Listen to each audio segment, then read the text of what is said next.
does.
Hello, everyone, and of course, welcome to Red United TV. It's your boy Ivorian Spice, and we are back at it again. Another Manchester United podcast. This is the Catch a What volume 140. We're here to discuss everything Manchester United related, and as you know, Manchester United collected 3 points on this weekend that just went past, and I've got another game tomorrow as well. But we're here to talk about that game. Those 3 points against Southampton. You know, the Saints were never going marching in. They weren't marching on or in, whatever they sang. How the song goes, I don't give a shit. But Manchester United collected their 3 points, and we're here to discuss it. Me and of course Jerome, just us two. Let me just get ourselves in position. Jerome, big up to you, Jerome, man. What's up, my brother? So let's say it's a good weekend for us, isn't it? Finally. Yeah, man. Big up, my bro. Yeah, it's been a good weekend. When United win, which doesn't happen often, we can just relax in peace. Literally. Enjoy the weekend. Put your feet up. Go out, enjoy the sunshine or whatever you like doing. And then, yeah, just get a bit of respite, really. But, yeah, I can't complain about the result. I absolutely can't complain about the real. Big up Munzi's talk as well. Yeah, big up Mr. Spice, looking fresh, you know. When Man United win that, you got to take the stress out, man. The bid was there, man. Just give me a shout. Munzi, give me a shout. Like, we're in for you to come on sooner rather than later, Just give me a shout on my message and something like that. And then, yeah, man. But yes, it's been a while since we've had you, Munzi. But big up to Munzi as well. Munzi talks as well. Make sure you guys subscribe. But as I was saying, Jerome, yes, it is great when Manchester United win and get 3 points as well. And it makes it easier. You can sleep at that. Like the picture that you showed me of that person sleeping with his Man United jersey on, Man United duvet over the top with a smile on his face. Like, I can enjoy the rest of my weekend. That's exactly how we all felt. Exactly. I can't lie to you.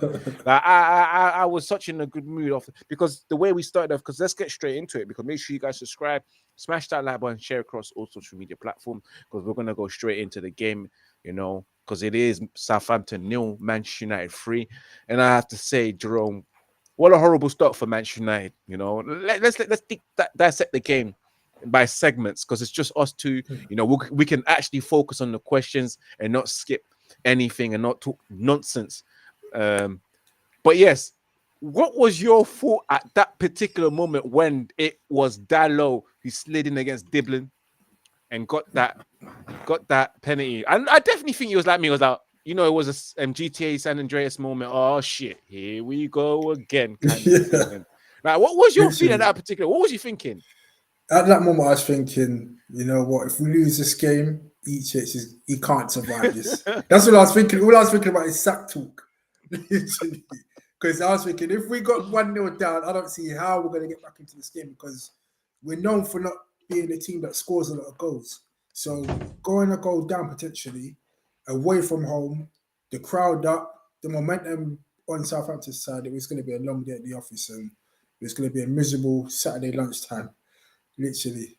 But yeah, that start that we had, first half an hour, was quite worrying because we knew that Southampton, they're more or less a possession-based team without having any cutting edge. Like for the fact that they lost their first 3 games of the season. So to see us on the back foot from the get-go, I was thinking, are we not serious about winning this game? Like Southampton, they haven't won a game yet. This is a good opportunity for us to have a good start, get on the front foot, get an early goal, and then just relax the nerves. But that didn't happen. Southampton were targeting our left-hand side because obviously Diallo was playing in his unnatural position because obviously we got injuries on that left-hand side. Mm-hmm. So Southampton were targeting that. We could see early doors that Diallo was struggling, and we're thinking the manager's got to do something here. Like Diallo needs some sort of protection, but that wasn't happening. So they just kept coming and coming, and then obviously the tackle came from Diallo. I personally thought it was outside of the box, but I guess if it's on the line, they'll give it as a penalty. If it's on the line, I think the rules has changed now. Yeah, so I think that's why they gave it. And then I was just thinking, it's how they're going to save this because at the moment he's been kind of looking dodgy and going it. And then I came alive. Yeah, but when he saved it and he saved the rebound as well, I was like, yeah, we've got to win this now. That was a big turning point in the game. 100%. When it happened, moments after, on the other end of the pitch, we get a set play. In my head, we're thinking we don't do nothing from set plays. But it was a well worked goal in the end. And passed it to Bruno. And then obviously Bruno, good crossing for Ligt. And that was a good header because he had to kind of angle his body to get power behind it because the ball was kind of behind him. And he directed it well. And it was a good header in the end. And then when that went, I was like, okay, finally we got a defender that can head the ball like towards goal, actually on target. Exactly. Be a threat in the opposition box when it comes to set pieces. I'm glad to see that, man, because like I said, Jerome, to see that free kick go in, first of all, when we conceded that penalty, let me just touch up on that penalty situation. I definitely thought, oh shit, here we go. Because I know the mentality and how fragile our players are when the crush is on them. And when the going gets tough, they all have their heads down. You know, our team is, you know, as it is, they're mentally weak. We don't know what type of match that we can get once we go down. So that turnaround, that save, we have to big up Andre Onana because, boy, if that wasn't saved, we'll be looking at a different result, a different game. But yes, the set piece, well worked. I have to say, you know, short corner from Christian Eriksen to Bruno Fernandes, for the Fernandes to just swing it in, for the Ligt to just position himself, like you said, to get that header in. And it was well worked. And it wasn't the only set piece we scored in that game because it was similar to Rashford's goal. But I have to say, I'm pleased for us to get a centre-back that is dominant in the air. A centre-back, which we will talk about. We will talk about the Ligt a bit more once we go past it. I don't want to talk about the Ligt until later on, but I was going to say some things, but I think I can save it until later on when we talk about the Ligt and Amad Diallo and Ugarte. But it was good to see a centre-back that can get that goal in. But about the second goal now, our guy Marcus Rashford, you know, I'm still going to call him Marcus Rashford's Ras Bandicoot. Jerome, just because one goal doesn't mean I forget about the last 18 months. Yeah, definitely. No? Like, literally, that's his first goal since March. So we can't be saying Rashford's back. Yeah, we can't just say Rashford's back just for one goal against Southampton. Obviously, no disrespect to Southampton, but they haven't won a game yet this season. So we can't be like saying Rashford's back or getting too excited. Yeah, he's got his goal. And we hope that now he can use it as a springboard for the rest of the season and start performing, not just getting goals, but actually performing and contributing on the left-hand side, because at the moment, it seems like the manager's just persevering with him when we've got other options that are probably more deserving of a spot on that left hand side. So yeah, let's just see how we get some. But I can't lie, it was a good goal. Just on the edge of the penalty box, nice curler. Yeah, when it goes in off the post, it looks better in But the do you replays. think that goal went in too easily because of the goalkeeper? Yeah, I Aaron think the goal. Ramsdale? It seems that the goalkeeper saw it late because there's so many bodies in front of him. Because it almost went in almost at slow motion. Mm-hmm. Because it wasn't like a powerful sort of shot, but Yep. because of the accuracy and because it went right in off the post, it was almost like because the keeper saw it late, he was scrambling in the end, and in the end it looked like a good goal, like Rashford using the bodies in front of him to sort of give him time in it with the shot. But another keeper might have saved that. I think so. Really, yeah. Mm-hmm. But it was good that it went in. So hopefully that's his that builds up his confidence because prior to that he wasn't having any shots on target Yeah. throughout But this whole Joe, season. I'm of this feeling like let's speak about Marcus Rashford, especially the second goal. I'm of this feeling that yeah, I've seen this before. I'm not gonna lie to you, my bro. Like I've seen Marcus Rashford score a goal and goals for the next 10 games as well. And whether that's going to be the case this time around, which I hope it's not, I hope it's the start of Marcus Rashford's purple patch because it's been needed. Because apparently he's smiling or in training, he smiled and had a bit of relief when he scored a goal. But I don't know, man. I feel like it's still going to be the same Marcus Rashford. I still in belief that even though he scored that goal, he's supposed to be benched. I still believe Yeah, that he's supposed to be benched for the next game because, in my opinion, his performance was 50-50. And in the first half, especially in the first 30 minutes, Jerome, against Southampton, there was a bit of good and bad for Marcus Rashford. There was that Rashford that we know that was making mistakes and unable to beat his man. And then as soon as he got the goal, that's when his confidence grew up. For some reason, at that particular moment, he was probably thinking he was with his girl at that particular moment. That's why he started playing a bit better towards the end of the game. But I'm not too sure. I feel like it was a 50-50 performance for Rashford. I don't think it was. People said he was yeah. good, but You I have to don't. agree with you, yeah, because I haven't. We're still waiting for that proper, complete Rashford Mhm, performance. mhm, Even during his purple patches, he doesn't actually play that well for the majority of the game, but he gets his goals. So when he gets his goals, everything else is sort of overlooked. So hopefully now that he's going to obviously be playing predominantly off that left hand side, he actually starts contributing with assists and creating chances for our other players. Because at the moment it seems like everything has to be made for him. And if it's not made for him, then he's just almost non-existent. So yeah, the jury's still out on him. He's got his goal, but yeah, we're gonna need a lot more from him because yeah, like we were saying that he hasn't been deserving of a place in the team. And under most decent managers, after a couple of poor performances, he would have been dropped. So yeah, we'll have to see because yeah, I didn't see that much good things from him in the game. mhm. Like you said in that first half, um, he was just the same Rashford, like losing the ball, taking man on and getting tackled easily, quite comfortably, not showing any sort of trickery or flair or any sort of unpredictability. Everything was just cutting and shoot, and it was just easy to defend against. Um, but obviously now he's got like, hopefully he's got the spring in his step now to start, doing the Rashford that we know from 18 months ago.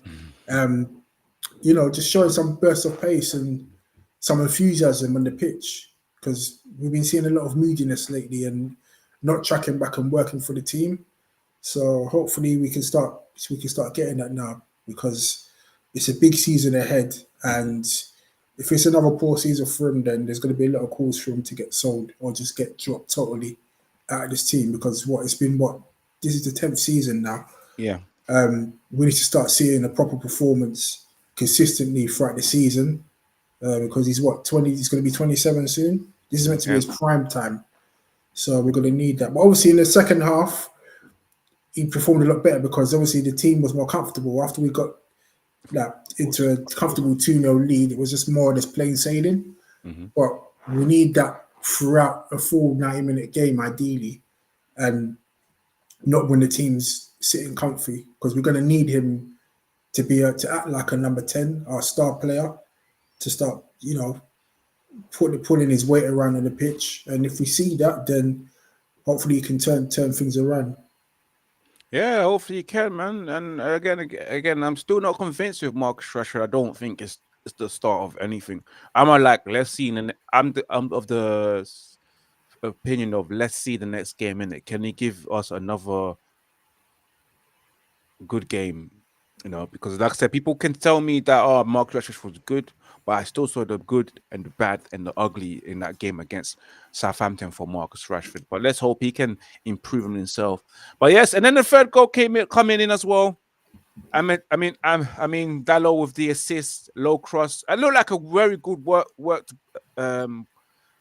goal from Manchester. It looked like it came from the training pitch. Of course, Casemiro was sliding in Diallo. But at that moment of time there, Southampton was a man down, which were defending for that. They were already down and out by 2-0, but it just made it worse. But again, like I said, Casemiro sliding in Diallo into space, through ball, where Diallo can run onto it, and a low cross to Garnacho to finish it off to win 3-0.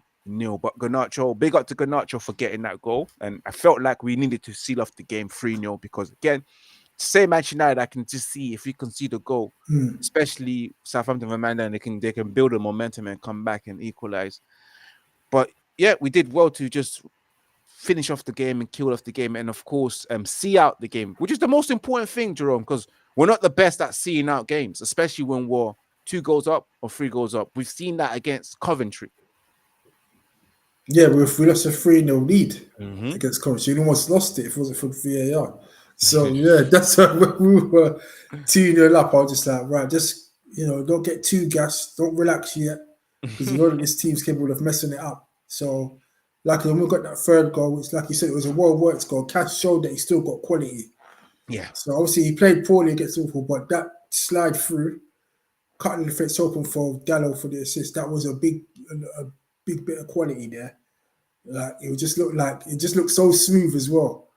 Like nobody knew what he was doing. It was just like, them like the magic tricks. I say, where's the ball gone? Like literally. Yeah. So I like that. It's good to see like a team go like that. Obviously they were down to 10 men, but that's the United that we should be seeing consistently. Those sort of goals. So hopefully we see more of that. And yeah, Garnacho is a good goal, because Garnacho can be a bit hit and miss with his finishing. So it's good that he put that in with a bit of conviction. And obviously the goal celebration to go with it as well. Yeah, we needed that. We needed a good, clear win, like 3 clear goals. That's what we needed, because it's been a struggle this last year to win by 2 clear goals, let alone 3. So it was good for the sake of the goal difference. So we're back to square one now, 0 goal difference. So as I was saying on the weekend, season starts here, hopefully. Difficult game next on Saturday away at Palace. But yeah, we've got to use this as a springboard now. Clean sheet. Always happy with a clean sheet, because if we don't get them that often, and good solid back 4 that we showed against Southampton. So yeah, it was pleasing to get a good, like nice, clear scoreline, healthy win in the end. Yeah, big up to Jegs as well, and Simon. I clearly don't understand what this comment is. I feel like you got the wrong channel, my brother. I don't know if this is for the channel. Yeah, 300 television appearances, including their own BBC TV, between Christmas, and that's so important. I don't know what that means. I need more content on that, Simon. What do you mean by that? Who are you talking about? Who's making? Are you talking about football appearances, television appearances? Who are you trying to compare? Are you talking about Marcus Rashford? I don't know. Stats are important. I want to know what stats you're talking about. But yeah, going back to the match as well, finishing it off 3-0. What was your thoughts on of course Eric Ten Hag's tactical display in terms of how he managed that game and seats out? Because we didn't, like I said before, we didn't start off well. Yeah, we didn't start off well, and I was thinking, I'm still trying to see what this style of play is, what we're trying to do. If I'm going to be honest with you, it's still not there. We're still not controlling games, and the majority of the first half, Southampton had their foothold in the game. They had more possession than us. Obviously, as the game ended, we finished on 56% possession. But overall, I just don't know what the manager's trying to do. And in the end, it was a few of the quality players that we had that kind of got us playing good football. Like obviously we had Xerxes, we had Diallo, our technical players in it that are showing some sort of flamboyancy, some unpredictability, and some flair. And that's kind of what made us look good. Especially Xerxes was combining with Rashford as well in that first half. So we did see some good passages of play, but it didn't look like it was something to do with any sort of style. It just looked like it was just the ability of some of the players to just play like that and just add some sort of quality to our style of play. But I think as a collective, we still need to see something. We still need to see some sort of consistency in how we're looking to play because we don't know what we're going to get. And hopefully, with obviously Ugarte coming in, maybe the manager can make it clear on what he's trying to do. Yeah, Because at the hopefully moment, so. I still don't know. Like, if you ask me what our style of play is, I wouldn't be able to tell you. Well, according to Eric Ten Hag, we're meant to be the best transitional team, and that's exactly what he said last season. I don't know what he said this season because I did listen to his interview before the season started and what we expect. But we'll see what we build on, especially with the new assistant coaches. But again, something just went out, man. Let's talk about players' performances. Yes, let's talk about player performance. Of course, a lot of people regarding Xerxes' performance, and which I thought was class, to see Xerxes drop deep, he's showing his technical abilities, his strength, his prowess, holding up play is great to see. And again, some people have mixed opinions because he failed to score the goal, especially when he had two good opportunities to score. The first one was when he stuck his leg out when Christian Eriksen tried to feed him in, and he tried to stretch his leg out, but he didn't get the best connection. And the second one, he was fed in, the ball was fed directly to him where he had the opportunity to finish it off, but it was blocked by, I believe, the goalkeeper's leg, and that was towards the end of I remember that one. Yeah, of the second half. What's your thoughts on Xerxes so far and that performance against Southampton? I think Xerxes been quality so far. I think he's had quite a pleasing start to his United career, if I'm going to be honest with you, because obviously coming from a different country, he's still young, he's still only 23. He's not coming into an established team that's playing an attractive style of football, and we're in the Champions League, we're challenging for leagues and Champions Leagues and all that sort of stuff. He's not in that environment, so he's gonna have to dig deep and find his feet in this team and try and fit into whatever philosophy the manager's trying to do. So taking that into account, it's been a pleasing start for him. Like in the game against Southampton, he did everything but score. His first touch was good. His link-up play was good. He made some good runs. Everything that was good about our players was the fluidity was coming mainly through him. He just needs to get a couple more goals in. And I think hopefully that should, give him a bit more confidence because it seems like his shooting at the moment is a bit off. He doesn't look like he's a natural goal scorer. But because he's still young, he's got a lot of time to develop that in terms of his finishing and his positioning when he's getting into the box. Because that chance that Eriksen fed into him in the first half, really, a top striker buries that. Really, they anticipate it and buries it. Where he seems to be, sometimes he's just a bit like he doesn't anticipate it, and he's a bit like last stitch on the stretch because he did that before as well. I think in the was it the Liverpool game? I'm sure there was a game. I'm sure there was a Liverpool game. He missed the Liverpool two game he started. sitters. Yeah, two sitters, and I think he missed something as well that he was on the stretch as well. So I think he needs to, just anticipate things a bit more. And then obviously the second chance that was fell into him that got blocked. He had the whole of the left-hand side of the goal to aim at, and he side-footed it onto the side where all the players were that blocked it. Exactly, So that's the second goal that I'm talking about. yeah. So the second opportunity, I mean. So that second opportunity should definitely have buried that. But in terms of his general play, that I've been very impressed with it. And I think that's the most important thing at the moment because I think that's what the manager brought him in for, to help us with our creativity and our link-up play.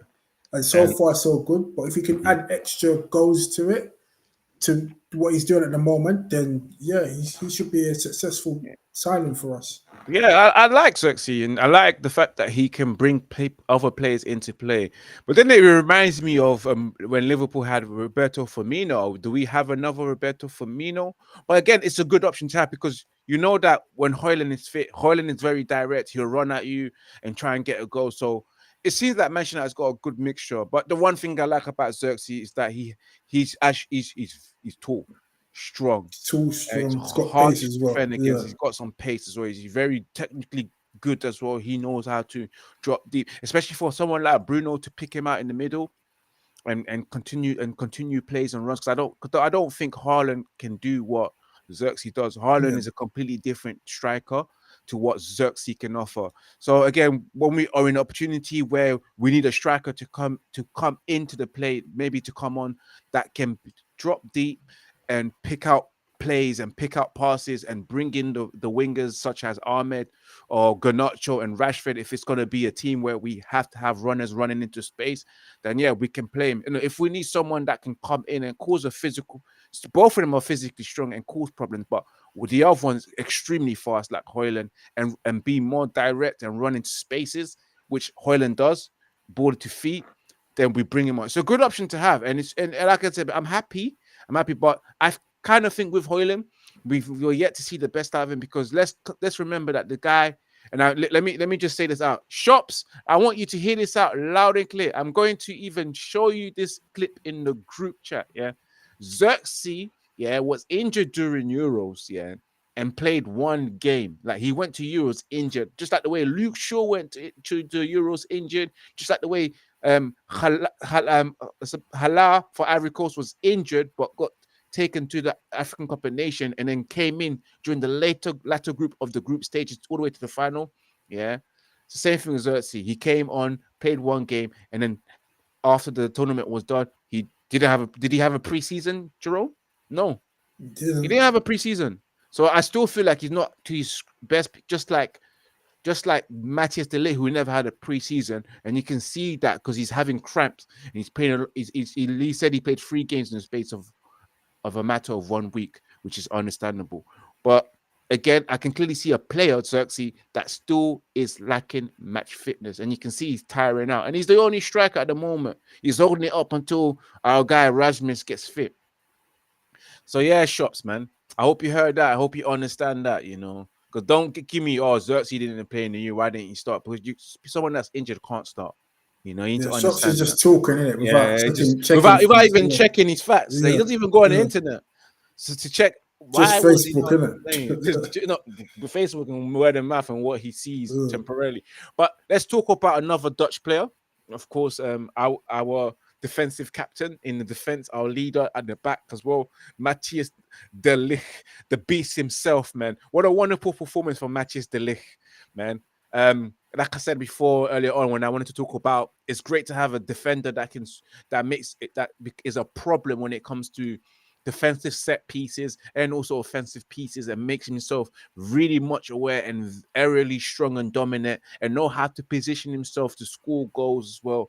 A wonderful defender as well, who's very combative, and you can just tell De Ligt likes to be combative against his opponents. He wants to tackle you. He wants to get close to you, no diddy, and barge you, and show that he's got his presence around you, and that's what we needed. Because when we had Harry Maguire was never an engaging defender. He don't want to engage. And when De Ligt, he likes to read, lets you come at him and gets stuck in and loves a tackle. So it's great to see someone like that, and you can tell with De Ligt that he's got class in him. And the funny thing that these medias, the English medias, the way they just downplayed him like he's some failure, like he never went well. We're talking about a defender that left Ajax at age of 18, went to Juventus, yeah, and was in that defense with Chiellini, Bonucci as one of the three. Like, try and be a leader for when you're playing with Chiellini and Bonucci. You're not the leader. You're the understudy. You won't be able to come out yourself and show them, but you try, and then you move on from Italy, which is one of the best places you can learn as a defender, and move on to Bayern Munich, who people forget that he was in the team of the year, Bundesliga team of the year, his first season. His second season now, which came with injuries. But people forget that. They say, "Oh, Eric Dyer. Oh, I swear, Eric Dyer bench matches delete." People forget that majority of all of that Matthias delete. I mean, Eric Dyer's matches was with Matthias delete. Majority of all his matches, Jerome, hear this. Majority of all his matches, the guy that they said benched him was with him as his People just defensive make shit partner. up in it. They don't know in it. They're just making They just stuff up. don't know. You know, this is the same guy. Bayern Munich fans signed a petition to say, no, you can't sell him. We don't want him sold. But Bayern Munich said we have to sell him because we want to bring in someone else for the books. Right now, Bayern Munich fans I've been seeing online that they're upset that he was sold. Yeah. After his performance against Southampton, now they're saying that they shouldn't have sold him. I know so he had a shows howler. You that we got, he had a howler during the international break, though. He did have. I know. I didn't see that, but yeah, I've been hearing about howlers. But I didn't see it. But the Netherlands were winning comfortably in those howlers, so it was almost like, yeah, he made a mistake, but it didn't affect anything. It wasn't like significant. It wasn't like, he made a howler and Netherlands lost. I think one of the games they won 5-2. I think. Yeah. But I don't really follow internationals when it gets to this sort of period. I only wait till when it gets serious, innit? But like you said, he didn't really have a proper pre-season. Didn't have it at all. So he's still trying to get back to match fitness, isn't it? So he said it himself, Jerome, in the post-match conference. If you guys watch the post-match interviews, he said it. He never had a preseason. He was feeling cramped. This was his third game that he played in the space of a week. Like he's feeling it all. Everything's coming to him to get himself match fit, and you can tell he's not match fit, but he's getting to the speed. And again, like I said before, you see the class. You saw him when he started against Liverpool the first 30 minutes, and you could just see someone that's just got class in him. He was actually better than Martinez against Liverpool. I think what it is that because he plays for Man United, it's like everyone's just looking for when he makes a mistake, so they can just highlight and exaggerate it because. Obviously, Maguire's not playing now, isn't it? Yeah. So their favorite defender. So you're gonna have the English media just like looking at everything like with a lot of scrutiny, and hoping that players that are keeping Maguire out of the team that they fail, make mistakes in it, so they can make their point. That's all it is. Because no one else is making noise apart from the British media. So I wouldn't even read too much into that. But I'm just happy that we've potentially got a good, strong partnership in Ligt and Martinez to take us forward. And obviously we've got Euro when he comes up from injury, so that's going to be some strong competition. Yeah, exactly. So Euro to come back as well. And the thing about it, John, they said he's slow. Yeah, they said it's the Dutch Maguire, isn't it? Yeah, the Dutch Maguire. I called him the Dutch Maguire when they scored, and they said he's slow. I didn't see that. I didn't see that against Southampton. I think I saw one passage where I can't remember. Was it Kyle Walker-Peters did beat him on the but that was just once in the game. Like obviously you can't expect it to be 100% perfect for the whole game. But he's not slow. People are lying to us. He's not slow. He reads the game really well. As a defender, you don't need to be super fast. You need to have this. Yeah, and he's at a good age as well. 24 years old, Jerome. 24. Literally. We bought a defender at their prime. Yeah, and he's played for top clubs in Europe. So he's got that top club. The CV is immaculate. The CV says elite. Literally. Ajax, Juventus, Bayern Munich, Manchester United. Elite clubs only. And he's won everywhere he's been. He's won titles at all those clubs. So he's basically brought in someone that's got experience of winning, and they've still got room to even improve and get better because they're not even in their prime yet. Exactly. So yeah, I think we got a good deal there because I remember there's a lot of people in the group chat saying, "I'm not sure about Ligt and all that blah blah." Now people are keeping quiet now after that Southampton game. So hopefully he continues in that vein and stays fit because we don't want to have any more injuries and.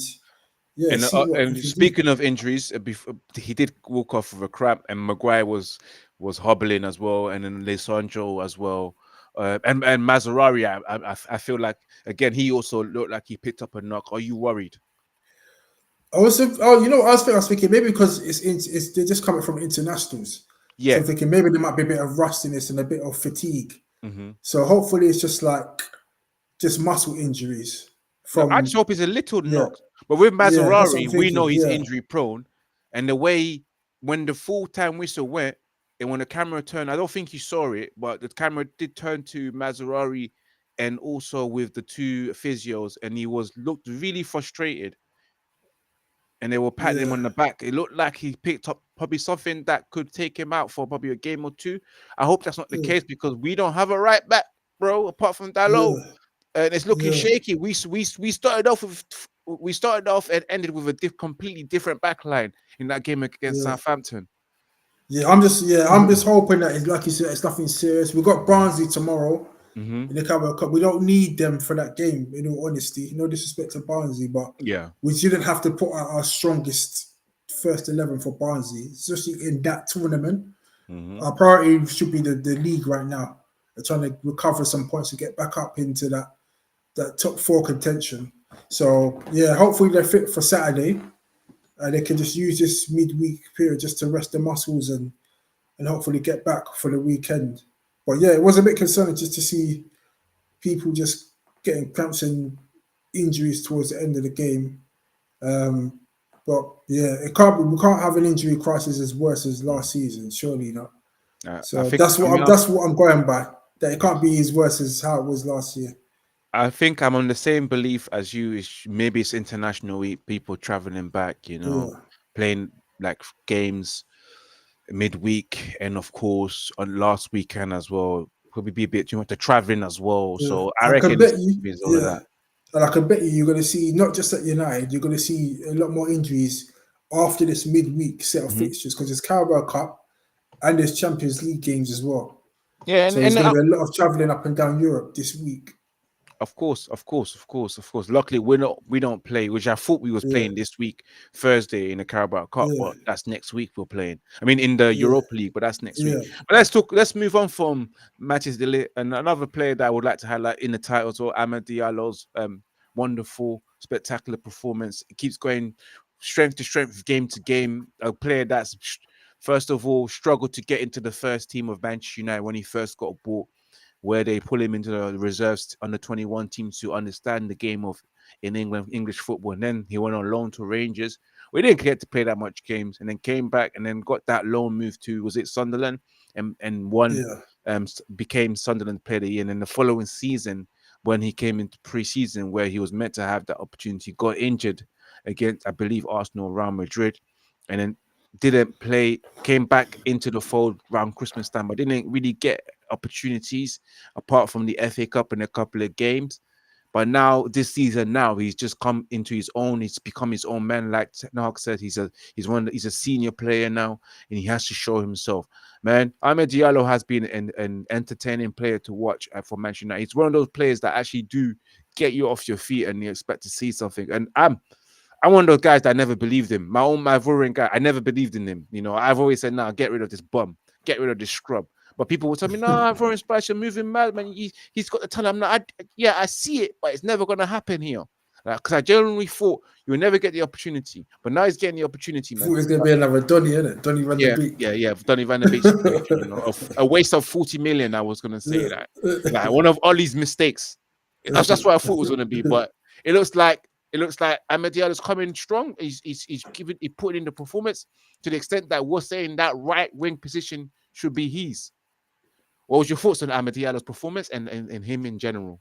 Yeah, first of all, what I'd like to say is that United, they better sort this guy's contract out because Dallo's contract expires in the summer.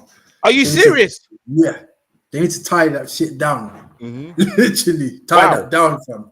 Give him a Chelsea deal, innit? 2033 and that. What? An 8-year contract and all Yeah, that stuff. 9-year literally. contract, slave Yeah, contracts. yeah, literally. Just tie him down, innit? Like, put a rope on his arms, like. Do you get me? Like they did with Nicholas Jackson, 9 years Yeah, contract. yeah, I can't believe it. literally. Yeah, Wow. literally. But no, but going back to the game, yeah, you can see that his confidence is sky high now. I think he just knows now that he's a starter. None of this side man coming off the bench with 10 minutes to go. Like this is Dallow's time now. Your right hand side, you need to cement that. I think he's done that now. Like, think about it, we've got Anthony, he does nothing. We've got Garnacho, who I think is better off the left anyway. Yeah. And Rashford, he doesn't even technically deserve to be starting anyway, but he does on the left. So that right hand side is Dallow's now. So if he continues that vein, then he doesn't need to worry about competition on that right hand side. But in the game itself, he showed his quality like he's the only winger that we have that like you don't know what they're going to do next. They're just unpredictable, and it that adds to the excitement of our play. And that's why I think he created 4 chances in that game. Yeah. He's got more Yeah, chances. so Create more chances than Anthony. created more chances than Anthony's time at United. I'm joking, It's probably true. not, but No, yeah, it's actually true though. yeah. Literally, he's been there It's for true. 2 years. Yeah, but yeah, he created like 4 chances in the game. The flair, the trickery that he's got.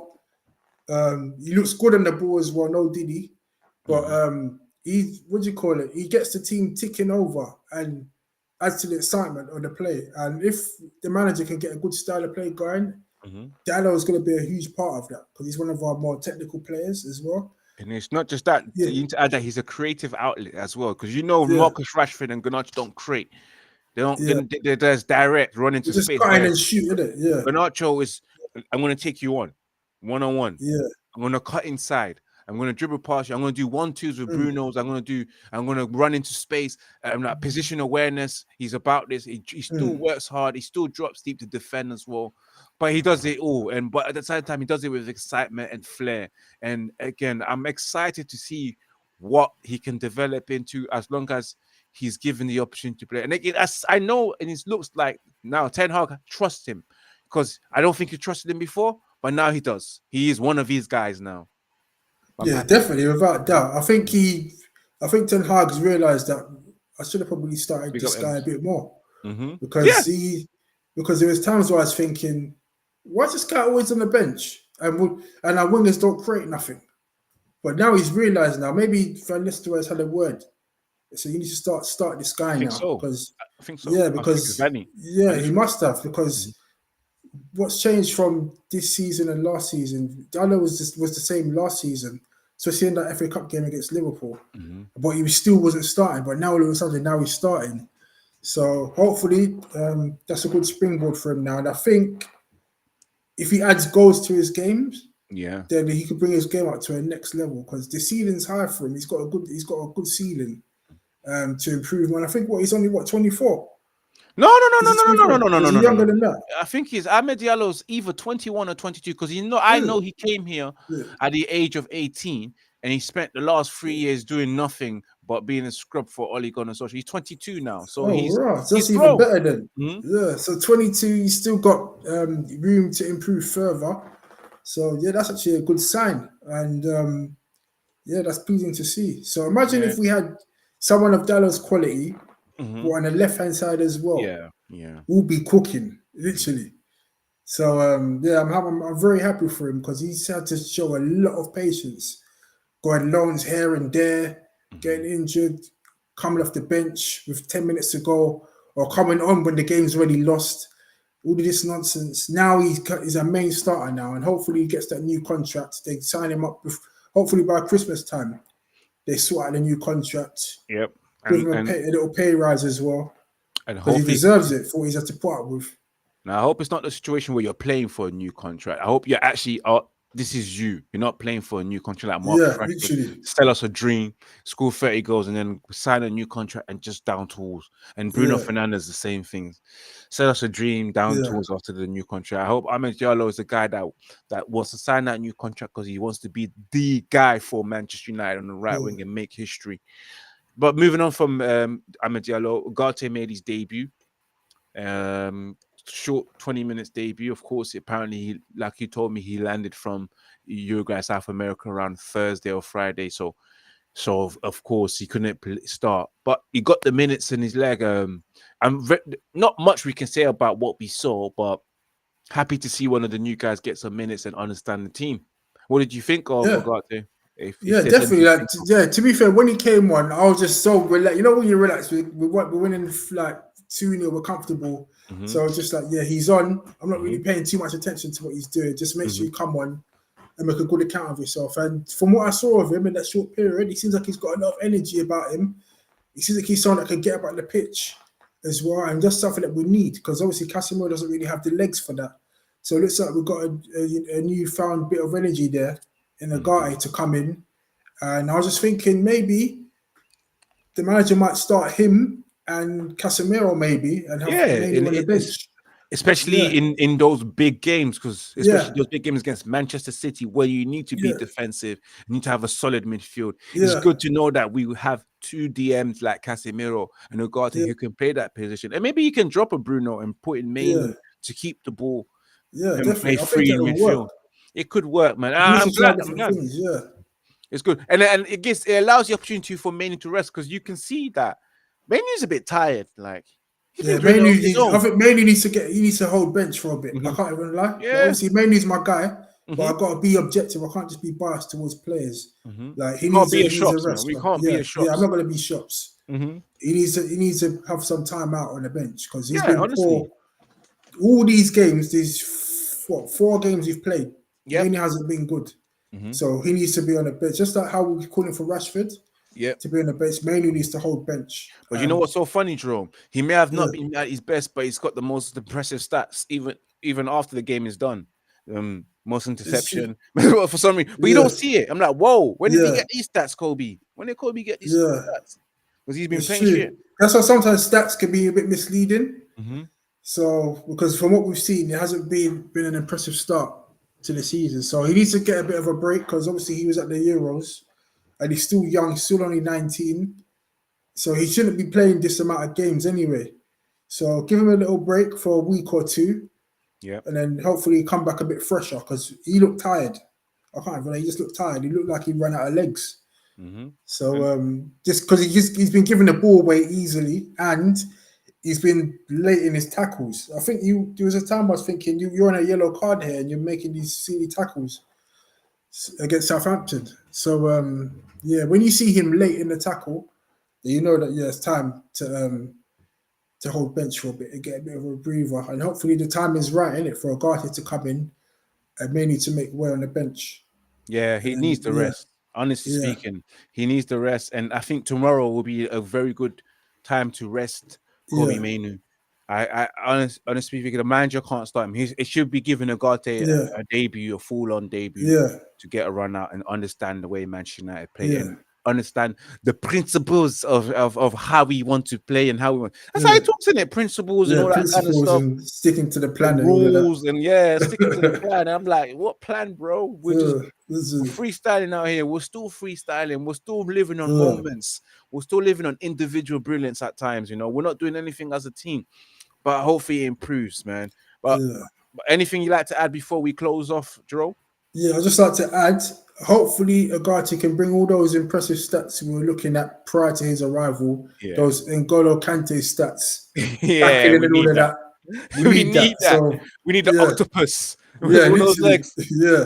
Because if we get that, Uh, then our midfield is going to look all right this season. Because that's what I'm hoping for. Because we need two, man. We need, see how Kante was like two mhm. midfielders in one. In one, We, yeah, we we need kind that. of need that with Ugarte to stop us getting run through. Especially, So especially when you have Bruno in your midfield, you're a man down already. Bruno Yeah, just doing whatever he wants. He doesn't even yeah. stay in midfield. That's going up front, going the right wing, going left wing, going defense. He's just messing anything, up the top everything structure of but the play team. in midfield, like Yeah, and literally. help out your midfield partners. It's almost Everything like he but just that. runs around just to make it look like he's doing something. Just stay in your position and Hmm. be disciplined and help the team out. Yeah, And bro, get stop being stuck in, man. selfish. Get Yeah, stuck in. But it is what literally. big up everyone that's tuning in right now. We have come to the end of the show. We're back again next week, man. Big up Jerome as well. Us two holding it down, Yeah, man. as we have to. But hopefully Ems is with us next week and a couple more auditions, or and most likely probably Munzi will probably holler at me, probably be back on Monday. But it's what it is, man. Again, guys, for those live again tomorrow, for if you want to know what the schedules is tomorrow. Barnsley, is it Burnsley or Yeah, Barnsley, right? Barnsley. Yeah. Barnsley Carabao Cup. And then, of course, this weekend we've got our Premier League game against Crystal Palace away from home. Jerome, how do you think we're going to do against Crystal Palace at Barnsley? I think Barnsley will win, Mm-hmm. probably 2-0. But Palace is the big one. It's a I think tough one. yeah, it's tough because they swamped us, isn't it? Yeah, 4-0. they slapped us lot. Yeah, Slapped us 4-0. up. Now, Yeah, reality check. You remember 4-0. that black man with his Yeah, head down? yeah, literally. That picture. Yeah. And the Oh, thing is, when they beat us 4-0, it's like oh they no. beat us 4-0 without a fuss. Yeah. It wasn't even like, we beat them 4. It was just like, just Man United. Like, they're Just just let you know, man. They can easy hold that, food. man. Yeah, so, It's but I nice. think, you know what? I've got a Mm. sneaky feeling we might scrape it 2-1. Yeah. Yeah, I hope 2-1. so. Saturday So it is evening. away. It is Yeah. away. It is that Palace. It's not like Because we do. Palace ain't been that impressive this start of the season. I hear that. I hear Yeah, that. But they you know drew when it's against, what is when it, it's big Leicester? bad Yeah. Manchester United turn up, you know how they They all just move in suddenly it. ready for the game, yeah. All of a sudden they start turning up like what's it called? Prime Barca, Bruno, isn't it? Brian Barca, Bruno when he plays against small teams, Yeah, chest puffed up, literally. like ready to be a flat trap bully. It's But true. it is what it It's is, man. true. It is what it is. But big up to everyone. We have come to the end of the show, man. Again, we're back again next week, Monday, to review the Crystal Palace game as well, and hopefully some Manchester United news. It is what it is. As always, as I said before, big up. Smash that like button, share across all social media platforms. Continue to subscribe to Red United TV and become a member. Help support the channel as well. Everything goes back to the channel in terms of technology and advertisement and etc.